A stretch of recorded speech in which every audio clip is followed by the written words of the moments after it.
હર હર મહાદેવ। આપ સૌમાં રહેલા શિવ તત્વને મારા વંદન। મિત્રો હું છું આચાર્ય સંકેત શુક્લ અને આજના વિડીયોમાં આપણે ચર્ચા કરશું કે કુંભ રાશિના તમામ જાતકો માટે વર્ષ 2025નો અંતિમ મહિનો ડિસેમ્બર 2025 શું લઈને આવ્યો છે તેના વિશે ચર્ચા તો કરશું, પરંતુ વિડીયોના અંતે હું તમને કંઈક અસરકારક ઉપાય આપવા જઈ રહ્યો છું જેના કારણે તમારા આ મહિનામાં તમને ઘણી સારી તેવી સફળતા મળી શકે છે અને વર્ષ 2025નો એન્ડ તમે ઘણો સારી રીતે કરી શકો છો। તેથી વિડીયોના અંત સુધી જરૂરથી બની રહેજો।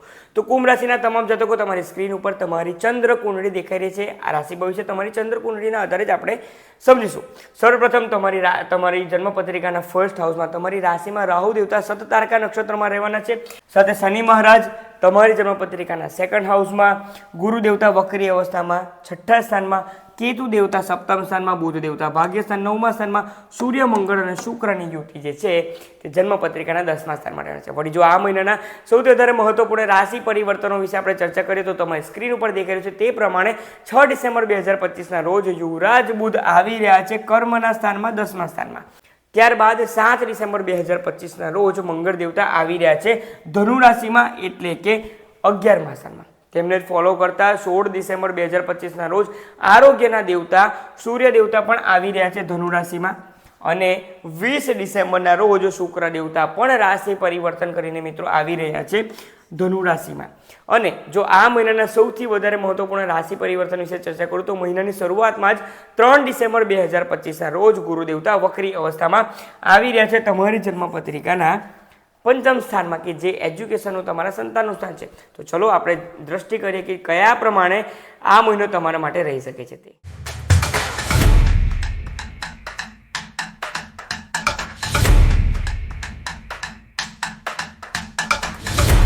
મિત્રો જો વિડીયોની શરૂઆત કરીએ તો એક માહિતી તમને આપવા જઈ રહ્યો છું। ઘણો શોર્ટ ટાઈમ બાકી છે, પરંતુ 30 નવેમ્બર 2025ના રોજ હું કરવા જઈ રહ્યો છું એસ્ટ્રોલોજીકલ મહાવેબિનાર કે જેમાં તમારા જીવનમાં જે કંઈ પણ તકલીફ છે તેના માટે કયો ગ્રહ જવાબદાર છે અને તેનું તમારે સોલ્યુશન કયા પ્રમાણે લાવશે તેના વિશે તમને જાણવા મળશે। તે વેબિનારમાં કયા પ્રમાણે તમારે રજિસ્ટ્રેશન કરવાનું છે તેની લિંક ડિસ્ક્રિપ્શન બોક્સમાં આપેલ છે, જરૂરથી ચેક કરો અને આજે જ રજિસ્ટ્રેશન કરો કારણ કે ઘણો ઓછો સમય બાકી રહી ગયો છે, તમે પણ જાણો છો। તો વાત કરીએ તો કુંભ રાશિના તમામ જાતકો સર્વપ્રથમ તમારા સ્વાસ્થ્ય બાબતે તો સ્વાસ્થ્ય બાબતે વાત કરીએ તો તમારી રાશિના સ્વામી માર્ગી અવસ્થામાં આવી ચૂક્યા છે અને તે છે સેકન્ડ હાઉસમાં। સાથે જ રાહુ દેવતા અને કેતુ દેવતા પણ જે તમારા ફર્સ્ટ હાઉસને એક્ટિવ કરી રહ્યા છે તેના આધારે કુંભ રાશિના તમામ જાતકો આ મહિનામાં જે છેલ્લા 2-3 મહિનાથી તમે જે ઓવર થિંકિંગ કરીને જે જીવનમાં જે તમે એક પિક્ચર બનાવીને આગળ વધવા માટે પ્લાન કરી રહ્યા છો કે મારે આ પ્રમાણે આગળ વધવું છે, આ મહિનામાં ઓવર થિંકિંગને થોડુંક સાઈડ પર મૂકો, થોડુંક તમારે વેકેશન લેવાનો સમય આવી ચૂક્યો છે। શનિ મહારાજ માર્ગી થઈ ચૂક્યા છે, રાહુ દેવતા પણ સતતરકા નક્ષત્રમાં આવી ચૂક્યા છે, પરંતુ તે ઘણા લાંબા સમય સુધી રહેવાના છે।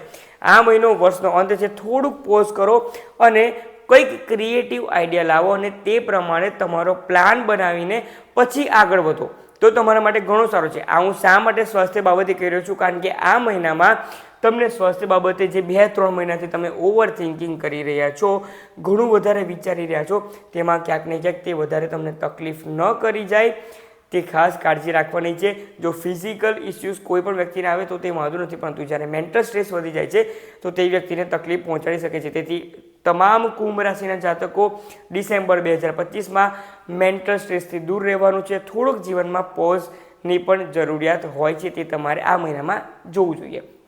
આગળ આપણે વાત કરીએ તો મિત્રો ધન બાબતે વાત કરીએ તો તે બાબતે ઘણું સારું છે।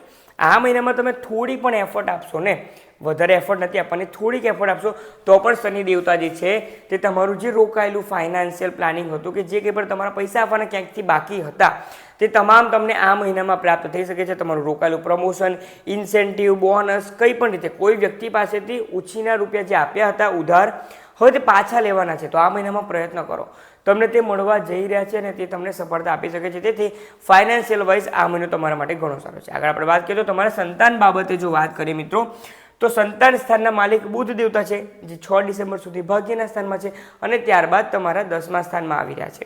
જો તમારા સંતાનના પ્રથમ એજ્યુકેશન બાબતે વાત કરીએ 3 ડિસેમ્બર બાદ જ ગુરુ દેવતા વક્રી અવસ્થામાં આવી રહ્યા છે, તમારું બાળક પણ એ પ્રમાણે ક્રિએટિવ આઈડિયાઝ, ક્રિએટિવિટી લાવી શકે છે પોતાના જીવનમાં કે જેના કારણે તમે પણ તેમના પાસેથી કંઈક શીખી શકો છો કે પછી જો તમે જાતે જ એજ્યુકેશન કરી રહ્યા છો, તમે સ્ટુડન્ટ છો તો આ મહિનામાં તમે પૂરા ક્લાસમાં ભલે 100 લોકો હોય કે 100 સ્ટુડન્ટ હોય કે 50 સ્ટુડન્ટ હોય, તે બધાથી તમે અલગ તરી આવી શકો છો, કારણ કે ગુરુ દેવતા વક્રી અવસ્થામાં છે. વક્રી ગુરુ કંઈક અલગ જ આઉટ ઓફ ધ બોક્સ વિચારીને કંઈક નવા ટ્રિક્સ અને મેથેમેટિક્સ કયા પ્રમાણે સોલ્વ કરવું છે, કે કોઈ પણ વસ્તુને કયા પ્રમાણે ઇઝીલી તમે યાદ રાખી શકો છો, આ પ્રમાણેથી તમારામાં સ્કિલ ડેવલપ કરી શકે છે. તેથી આ મહિનો એજ્યુકેશન માટે, તમારા બાળકના માટે, બાળકના સ્વાસ્થ્ય માટે તમામ રીતે ઘણું સારું છે. જો તમારું બાળક એજ્યુકેશન કરી ચૂક્યું છે અને જો તે જોબ શોધી રહ્યું છે, તો તમારા ભાગ્યના જે પંચમ સ્થાનના માલિક છે તે 10મા સ્થાનમાં જઈ રહ્યા છે, જેના કારણે તેમને પણ કરિયર વાઇઝ કંઈક વધારે સફળતા મળવા જઈ રહી છે. આ પ્રમાણે કુંભ રાશિના જાતકો સંતાન બાબતે, સંતાન એજ્યુકેશન, તમારા એજ્યુકેશન માટે આ મહિનો ઘણો સારો છે. વાત કરીએ તમારા લગ્ન જીવન બાબતે, તો મિત્રો લગ્ન જીવન બાબતે મેં તમને ઓલરેડી પહેલાં જ કહી ચૂક્યો છું, આ મહિનામાં થોડો પોઝ કરવાનો સમય છે, થોડુંક ફેમિલી સાથે સમય સ્પેન્ડ કરવાનો સમય આવી ચૂક્યો છે. રાહુ દેવતા સતત તારકા નક્ષત્રમાં છે ને તેમની સામેના નક્ષત્રમાં જ કેતુ દેવતા પણ વિરાજમાન છે. આ મહિનામાં તમારા વાઇફ, તમારા સ્પાઉસ જે છે તે તમને કહી શકે છે કે તમારે અમને થોડોક સમય આપવો જોઈએ. તે પ્રમાણે જો તમે કરશો તો આ વર્ષનો અંત આપણે ઘણો સારી રીતે આગળ વધી શકે છે. તેથી તે જ કહેશે કે મને બીજું કંઈ જ નથી જોઈતું, ફક્ત અને ફક્ત તમારો સાથ જોઈએ છે. આ પ્રમાણે તે લોકો પણ સ્પાઉસરને, તમારા ફેમિલી મેમ્બર, તમારા સંતાન તે ડિમાન્ડ કરી શકે છે, તે તમારે પૂરી કરવી પડશે. હવે જો તમે કંઈક ટાર્ગેટ લઈને જ બેઠા છો આ મહિનામાં અને આ પ્રમાણે જો અવરોધો આવશે તો તમને ગુસ્સો આવશે, મેન્ટલ સ્ટ્રેસ વધશે અને ઇનડાયરેક્ટલી તમારું સ્વાસ્થ્ય બગડી શકે છે. તેથી તમામ કુંભ રાશિના જાતકો ફેમિલી સાથે ટાઈમ સ્પેન્ડ કરવાનો છે. ભૂલથી પણ તમારા ફેમિલી મેમ્બર પર ગુસ્સો થવાનું નથી. ગુસ્સો થવાથી તમારે ટાળવાનું છે. જો તેટલું તમે પોતાના પર કંટ્રોલ રાખી લીધો ને તો આ મહિનાની ચાવી તમારા હાથમાં છે તેવું માની શકો છો. થોડુંક સારું રાખો, તેમના સાથે ટાઈમ સ્પેન્ડ કરો, પછી તમને કહો કે હવે મારે થોડુંક કામ કરવાનો સમય આવી ચૂક્યો છે, મને થોડા કલાક કે થોડો સમય, થોડા દિવસો એલાવ કરો. જો આ પ્રમાણે તમે પણ થોડુંક સ્માર્ટ વર્ક કરશો ને, ફેમિલીમાં પણ, એમ તો ફેમિલીમાં ક્યારેય બુદ્ધિ ન ચલાવવાની હોય, તમારે માઇન્ડ પાવર ન ચલાવવાનો હોય, પરંતુ આ મહિનામાં તમારા વેલબિંગ માટે તમારે થોડુંક આ પ્રમાણે વિચાર કરવો પડશે. હાર્મોની ક્રિએટ કરવા માટે બેલેન્સ બનાવવું જ પડશે. તો તમારા માટે આ મહિનો ઘણો સારો સાબિત થઈ શકે છે. તો હવે વાત કરીએ કે આ મહિનામાં તમને ભાગ્યનો સાથ મળશે કે નહીં, કારણ કે મેન્ટલ સ્ટ્રેસ તો વધારે રહેવાનો છે.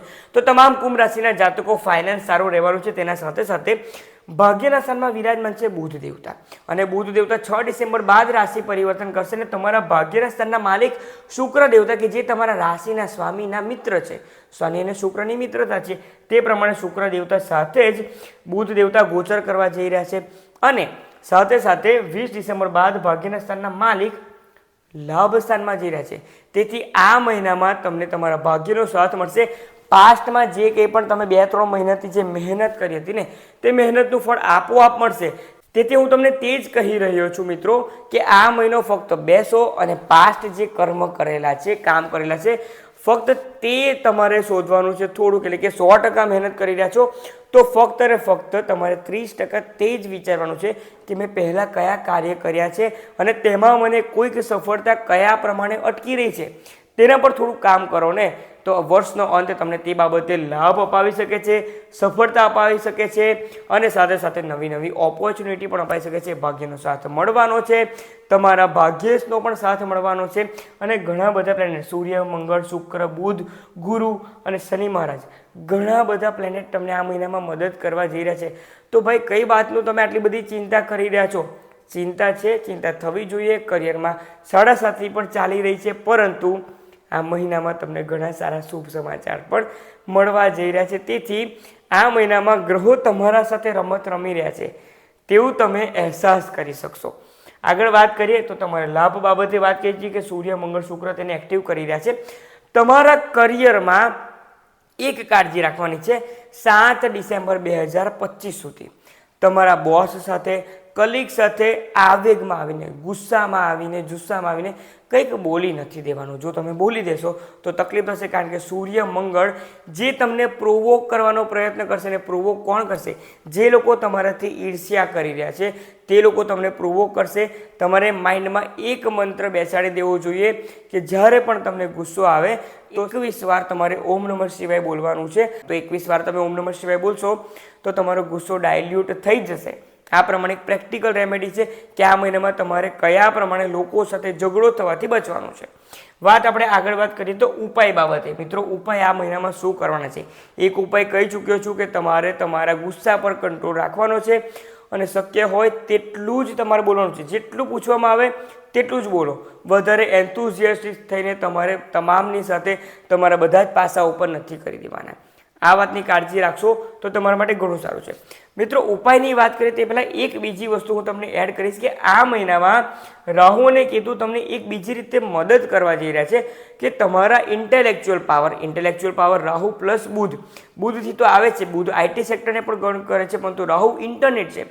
તમે તમારા કાર્યને ઓનલાઈન ડિજિટલી જો કોઈ જગ્યા પર લઈ જઈ શકો છો, તે ફિલ્ડમાં તમે જેટલા આગળ વધશો તેટલું તમને તમારા વર્ક બાબતે, બિઝનેસ બાબતે કે તમે જે એક્સ્ટ્રા સોર્સ ઓફ ઇન્કમ ઊભી કરવા માગો છો, આ મહિનામાં તમને તે બાબતે મદદ મળવા જઈ રહી છે. તેથી આગળ વધો અને ઇન્ટરનેટના માધ્યમથી, ડિજિટલના માધ્યમથી લોકો સુધી જોડાવાનો પ્રયત્ન કરો. તો આ મહિનો તમારા માટે ઘણો સારો સાબિત થઈ શકે છે અને કદાચ વર્ષ 2026ની શરૂઆત તમારા માટે કંઈક નવી ક્રિએટિવ આઈડિયા સાથે કરી શકે છે. આ ખૂબ વધારે મહત્ત્વની વસ્તુ હતી, તેથી જ ઉપાયના પહેલાં હું તમને કહી રહ્યો છું. હવે ઉપાય શું કરવાનો છે? મિત્રો, આ મહિનામાં તમારે હનુમાનજીની શરણમાં ખાસ રહેવાનું છે અને તમારા કુળદેવીની શરણમાં રહેવાનું છે. શક્ય બને તો દરરોજ તમારા કુળદેવીની એક માળા અવશ્ય તમારે કરવી જોઈએ. બીજો ઉપાય, દરરોજ ચાલતા ફરતા, ડ્રાઇવિંગ કરતા કે વોકિંગ કરતા હનુમાનજીનો કોઈ પણ બજરંગ બાણ હોય, હનુમાન અષ્ટક હોય કે પછી તમારે હનુમાન ચાલીસા છે, કંઈ પણ તમારે ચેન્ટિંગ કર્યા કરવાનું છે, જેના કારણે જે તમારા ગુસ્સાને પણ કંટ્રોલમાં રાખશે અને સાથે સાથે આ મહિનામાં જે કંઈ પણ તકલીફ છે, મેન્ટલ સ્ટ્રેસ છે, તેને ડાયલ્યુટ કરી દેશે. સાથે તમામ કુંભ રાશિના જાતકો આ મહિનામાં તમારે ભવાની અષ્ટકમનો પાઠ પણ જરૂરથી કરવો જોઈએ.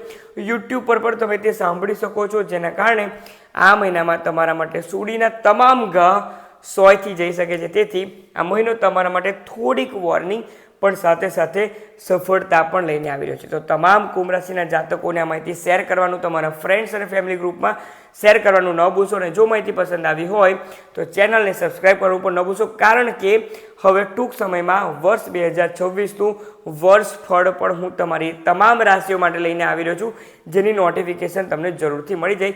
તેથી સબસ્ક્રાઈબ કરવાનું ન ભૂલશો. આપ સૌમાં રહેલા શિવ તત્વને મારા વંદન. ઓમ નમઃ શિવાય.